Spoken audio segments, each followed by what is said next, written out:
Pera, um pouco de Ah. sono só. Mas são 1h30 O da Sérgio manhã tá também, né? concentrado. Eu tô concentrado pra não dormir. Vamos 1h30 da lá. manhã é cedo ainda. Vai. Bota o Sérgio na tela. Estamos falando de Tomahawk, do Patrice Pruin. Essa é uma HQ de 2020. É uma série de HQs que ele tem. Eu já falei de uma delas aqui, que é o Canu Bay.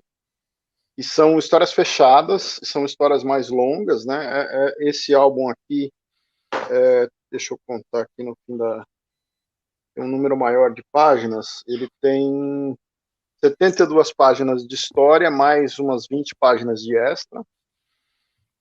E o Patrice Pruin, ele trabalha exclusivamente com aquarela, né, nessas séries.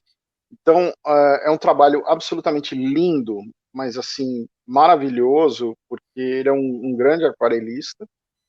E as histórias se passam no século XVIII, durante aquele período onde a França dominava uma parte. Não está entrando a imagem para mim. É uma ignorância.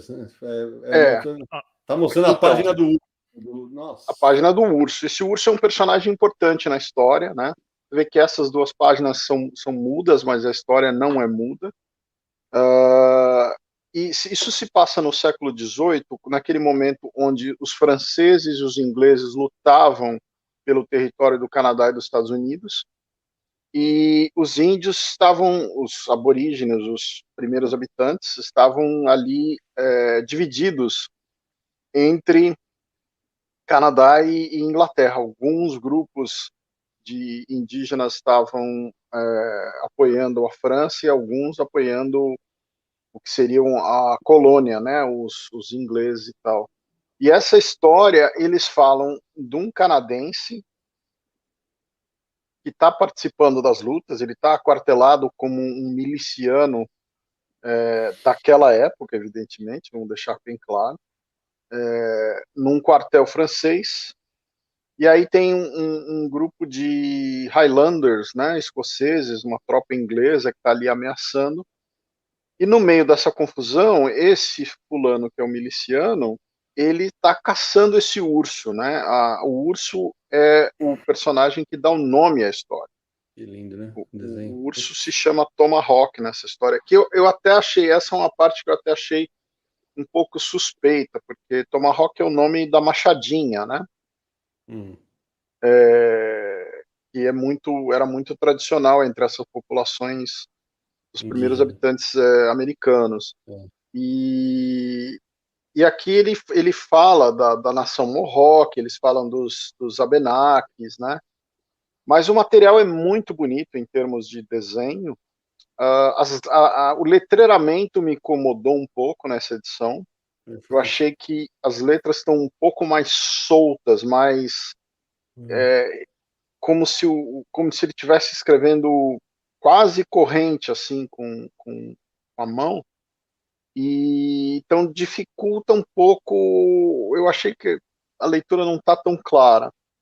Mas é a letra digital, né? Eu não, Parece. Olha, por aquele mamão ali que o menino está falando, me parece aqui que me parece digital. Os dois eles olha, estão se é digital e se talvez seja até escaneado da letra do autor, eu não sei te dizer isso, né? Na edição eles falam um negócio que é um pouco confuso para mim, que eles falam que a montagem de texto é do Esteban Rodot. E eu não sei te dizer porque não é letrage, né? É montagem de texto mesmo está escrito. Então, não sei te dizer se o letreiramento foi feito pelo autor e tem alguma outra, enfim.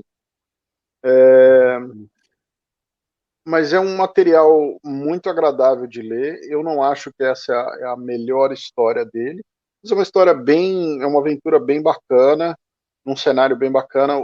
Tem esses extras com esse trabalho de mostrar personagens e tem umas páginas duplas. Tem como foram feitas as capas, tem até um material que funciona como um epílogo da história, porque na verdade como a história ela se passa num período histórico que existiu e ele está centrado nos personagens fictícios dele, Uhum. Quando você chega no fim da aventura, tem lá o que seria o início de uma batalha. Mas aí, e eu não estou dando spoiler, porque não existe nada disso que se refere na história, né? Mas ele não conta nada dessa batalha. Só nos extras que ele põe um mapa e fala do período histórico da batalha e tal. E essa batalha não é relevante para a história. Então, assim, não parece que ele ficou solto, mas ele insere dentro de um contexto histórico, e na nossa cabeça, a batalha vai acontecer, mas para ele essa batalha digamos, não interessa para ele. O que interessa para ele é essa evolução dos personagens que ele trabalhou ali, né? Então, esse sujeito, o urso, e mais alguns personagens ingleses e franceses e alguns abenakis são o que ele está interessado, esses relacionamentos, essas vinganças, essas coisas pessoais, né? É um trabalho muito lindo, cara. Eu até queria, eu mandei algumas páginas que a gente não costuma mostrar muito, mas eu queria que o Samir depois me abrisse aqui para eu mostrar umas páginas duplas. E uma das coisas que é interessante já vou mostrar já, só pegando aqui para abrir. Ó, dá para ver? Nossa, Tá. ou se dá. Né? E uma coisa que é interessante é que, assim, para ele, a coisa mais bacana dessa aventura é mostrar os animais da floresta, né? Então, a floresta é um personagem tão relevante para ele quanto o, o, quanto o resto dos personagens. Então tem muito passarinho, Muito bonito mesmo. esquilo, lince, tem muito animal de floresta nos quadros e nas páginas, sabe? Essas são as mais que eu queria mostrar que são após, né? Essa aqui, por exemplo, é a capa da outra edição que existe desse álbum. Muito bonito Opa, mesmo. peraí. É Arte animal, né? bonita, né? É Bonita essa arte. Muito, cara. É um aquarelado bem bacana. Evidentemente que porque é tudo aquarelado, existe aquela coisa que algumas coisas ficam um pouco mais duras em termos da passagem, da ação, né? Mas, no geral, ele resolve bem. E eu acho que é um material que é um pecado não sair, porque as edições são fechadas, né? Então, Sim. e é da Neil Magain, que é uma galeria e uma editora de quadrinhos, né? Então, os originais desse álbum, eles estão na galeria, à venda, ou Uhum. às vezes numa exposição de arte. Normalmente está para vender na galeria do Daniel Maguen, fica em Paris, né? Então ele tem essas edições super especiais, esses álbuns bem bacanas, e sai mais ou menos uma aventura dessas a cada 2, 3 anos, né? Quantas são, Sérgio? Eu tenho 5 dessa série. Não é Olha uma que. série, mas eu tenho 5 álbuns desse material, são todos fechados, né? E ele parou um tempo para fazer uma ou outra coisa. Tem uma aventura dele que não é necessariamente nesse cenário, que se passa no Pacífico. Conta uma história no Pacífico, com a população no tempo também, no século das descobertas, lá século XVII, século XVIII. Então, assim, ele às vezes faz uma outra coisa um pouco diferente e volta e faz mais um álbum desse, né? E eu gosto bastante do trabalho dele. As histórias, elas são diferentes do que as pessoas imaginam, né?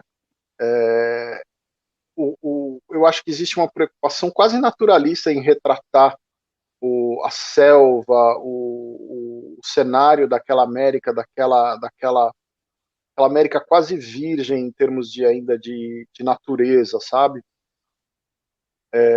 Então, nem sempre a ação ou a trama principal é o mais relevante desse material.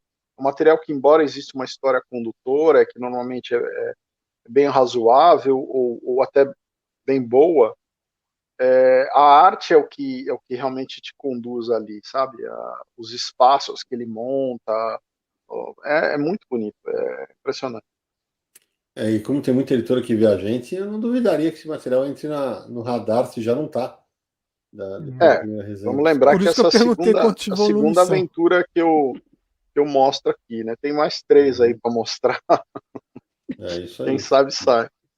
Boa estreia, Não. boa. Começamos